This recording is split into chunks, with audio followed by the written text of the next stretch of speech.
Crews battling the Los Angeles fires are bracing for a return of the powerful winds that first started fanning the flames on Tuesday. Forecasters expect the windy conditions to last through Wednesday. Authorities say there is still grave risk to lives and property as emergency crews in the air and on the ground struggle to bring the blazes under control. 16 people have now been confirmed dead, with more than 12,000 structures destroyed. DW's Stefan Simons has been speaking with firefighters, residents, and communities whose losses have brought them closer together. This is a story that tells three tales, one of courage and determination, one of heartache and shock, and one of kindness and hope. The city of Angels is under attack by ferocious wildfires. At first, there was panic and utter chaos. An emergency evacuation of this area is required. As the so-called Palisades Fire and Eaton Fire tore through densely populated areas in LA, the Los Angeles Fire Department answered thousands of emergency calls. However, the devastation the fires left behind became clear soon after the initial shock. When you have winds that bad and a fire starts and it starts blowing through these canyons and through these communities, we can't stop that. Nothing is going to stop that. It's just devastation. It looks like a nuclear bomb went off in those neighborhoods. Ever since this nightmare began, thousands of firefighters have been working around the clock, combating these blazes. It's all hands on deck all the time. Sleep is a luxury. Mop-up operations in the neighborhood of Altadena are a full day's work. In the meantime, some residents have returned for the first time after evacuating in a hurry to what were once their homes, their lives. We left with nothing, and now we have nothing. But my kids, they only knew this, and now it's all gone. I don't know how to explain it to them. They already know, but how do you explain to the 8-year-old that you have nothing? I mean, what do you tell them? I don't know. We also meet Jebian's neighbor and friend Rod Jakubian. He lives just around the corner and also invites us to see what's left of what he calls his pride. What's left of your house? Nothing. And what's left of your life? Everything. Everything. My life is still there. We're hopeful. We're hopeful we're going to build again. As we are about to say our goodbyes, Rod receives a notification on his phone. A good friend just zelled us money. $1,000. I've been having this all day.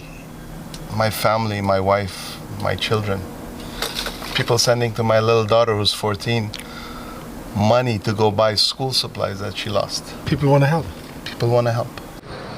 People are pulling together. Resilience amidst all the tragedy, the pain and heartache.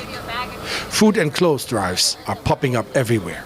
Start calling on friends. Friends start calling friends, and we're here trying to help. Anybody needs any supplies, we have water, we have snacks, we got coffee, donuts, we got the taco man over there. Everything is free. While thousands in LA are trying their best to cope with what has happened to them, troops of firefighters are battling the remaining fires with everything they got. The problem, the largest active blaze, the Palisades Fire, is only minimally contained and is in fact expanding. And the dreaded Santa Ana winds are forecasted to come back. This story is not over yet. I'm now joined by Jayson Campadonia, journalist for NBC News and iHeart Radio in Los Angeles. Jayson, as if things weren't already dire, it sounds like they're set to possibly get worse. How's the city bracing? We're holding on for literally dear life. The wind is going to pick up over the next couple of days, wind gusts of up to 60, 70 miles an hour, which makes it very difficult for firefighters to do anything. When the wind is gusting that much, you cannot use the helicopters, you cannot use the fixed wing firefighting aircraft. So it's going to really take over the next 12 to 24 hours. Firefighters are throwing everything they got at it. We're learning today that fire crews are taking a 2-hour break on the fire line. So they're finding a place to pull over that's safe near the fire just to get a 2-hour nap and maybe some food and then right back onto the fire lines. And it's difficult for these guys. They're pulling 24-hour, 3-day shifts, and they need a break in their spread very, very thin right now. So with the winds coming back, everybody's just kind of holding on, saying, let's just try and get through this as much as we can. It sounds like they're at the mercy of whatever comes out of the sky.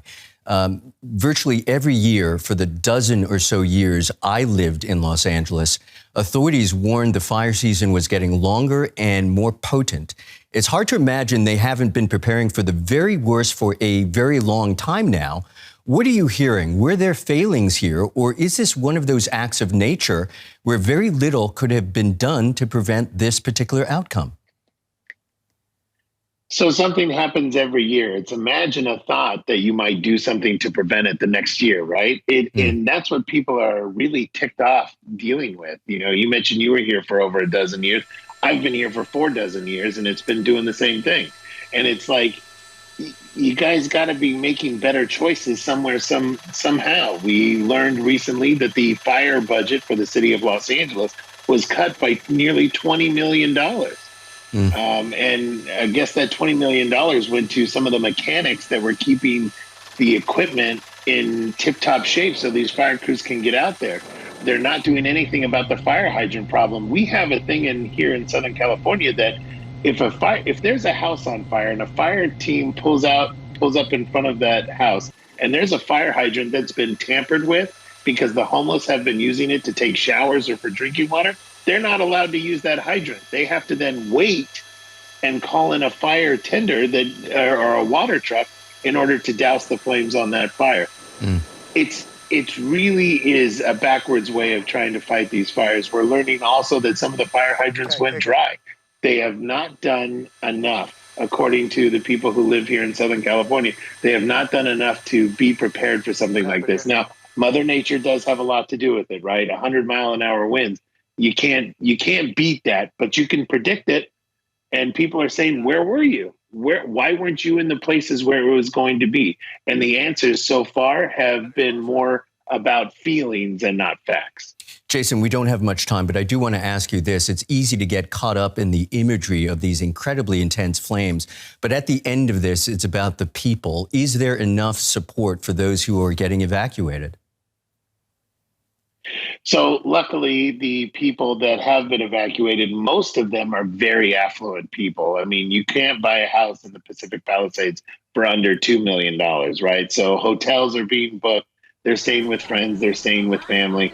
We know that the Pasadena Civic Center has opened, the Civic Center is open so people can get a free meal and a shower, maybe some paperwork to start the rebuilding process. So we're doing everything that we can. We've seen large donation centers open up, and I am 20-ish or so miles away from the fire, and my son's school is having a donation drive all next week for victims of firefighters, or victims of the fire. So we're doing what we can. And I will say this, LA is home to Hollywood, and a lot of people who work in Hollywood lived in the Pacific Palisades, so they have some very rich and powerful friends. So we'll see if they can get it done. And we are learning celebrities are donating, so that's always a good thing. We'll have to end it there. That's Jayson Campadonia, journalist for NBC News and iHeart Radio in Los Angeles. Take care, Jayson. Thank you so much.